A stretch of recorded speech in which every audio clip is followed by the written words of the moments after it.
The NBA dominated the sports headlines through Sunday and Monday, so we missed a piece of news that I really liked. The Jaguars announced 2 signings over the weekend. They tweeted, "We have signed wide receiver Travis Hunter." And then right behind that, they tweeted, "We have signed defensive back Travis Hunter." And personally, I loved it. The Jaguars didn't win a lot of games last year, but their social media definitely won this. I think it is fascinating.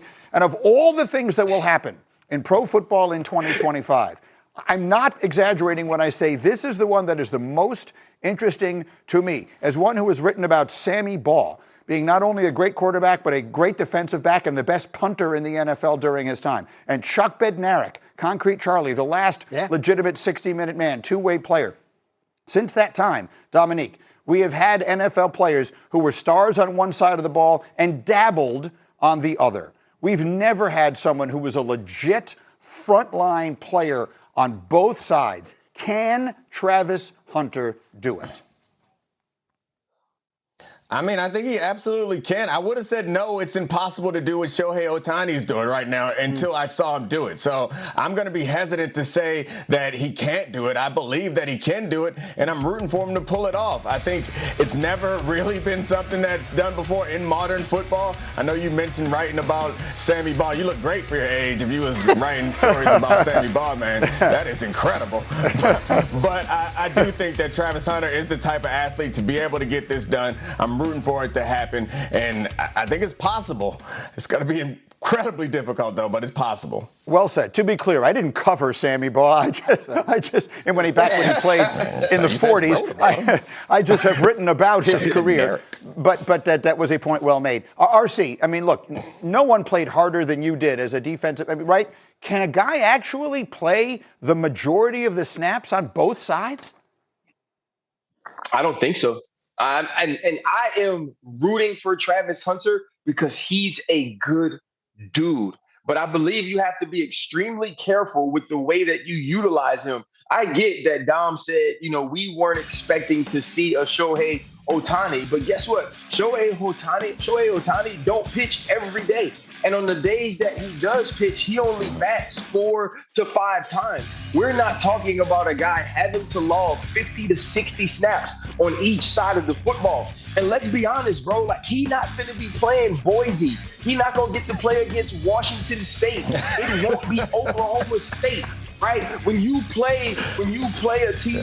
And when you play a team like the Cleveland Browns, for instance, who we don't even look at and go to ourselves, okay, this team is great. You're going to have to be opposite Denzel Ward. You're going to have to be opposite Jerry Jeudy. And if you try to do that for 110 snaps, it's extremely difficult. To me, it's going to be incumbent on Liam Cohen to understand the way they want to utilize him, the way that he needs to work throughout the week, be effective at doing this job, because it's going to be extremely difficult. Danny, I'll come to you in a minute. But Dominique, why did you make that face? I'm trying to read your body language. Yeah, I mean, because the way that Ryan explains it, he's absolutely right. It seems really difficult, and they didn't even get into the mental aspect of it. I think the mental part of DB is going to be a lot more difficult than the mental part of receiver, because you prepare for so many different eventualities and so many different coverages, adapt to what you're seeing on the field. Like, it requires a full week of preparation just to be mentally prepared to play cornerback in the league. He's going to have to do that at that spot, and also at least install 5 to 10 plays that he can run on the offensive side of the ball, which I think is going to be taxing mentally also, but not nearly as taxing as it would be on the defensive side of the ball. And that's not even getting to all the physical stuff that RC just laid out. It's going to be hard as hell, but I'm rooting for him. Not surprised that we're hearing about how difficult it is to play defensive back in the NFL. I think I expected that reaction from these guys. Look, the Jaguars and Travis Hunter are kind of getting to know each other, right? Like, what is he going to be able to handle? They're giving him a lot of offense and sprinkling in some defense because they are of the belief that the offense is going to take him more time to learn. If he gets to the point where they feel good about playing him on either side of the ball, then it becomes a question of how do you manage the snaps. And that was the big concern pre-draft that I was hearing from a lot of teams. If you play him both ways, is he going to wear down? How long will his career be?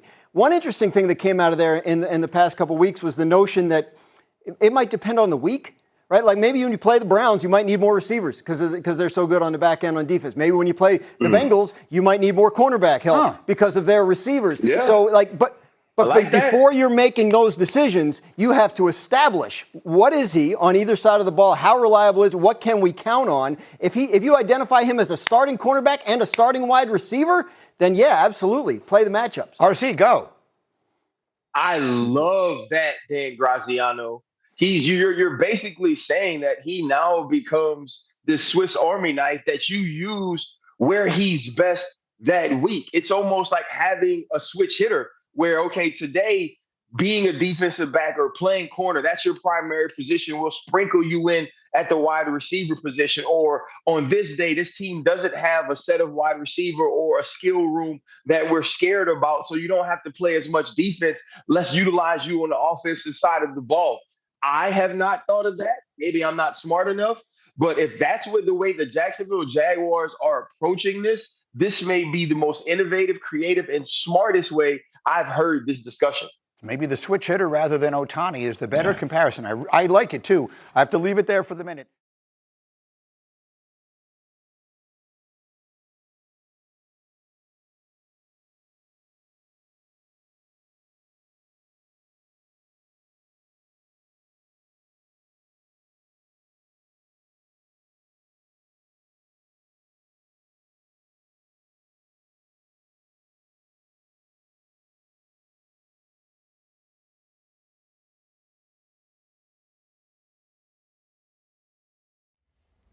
How's it going, everybody? Villa Sports Network here. Just want to thank you guys for your support on the channel. Thank you guys for watching the video. Hope y'all enjoyed it. Also want to kind of remind you to don't forget to leave a like on the video, subscribe to the channel, and leave a comment on the video if you like as well. But regardless of the fact, thank you again for your support, and hope to see you on the next video.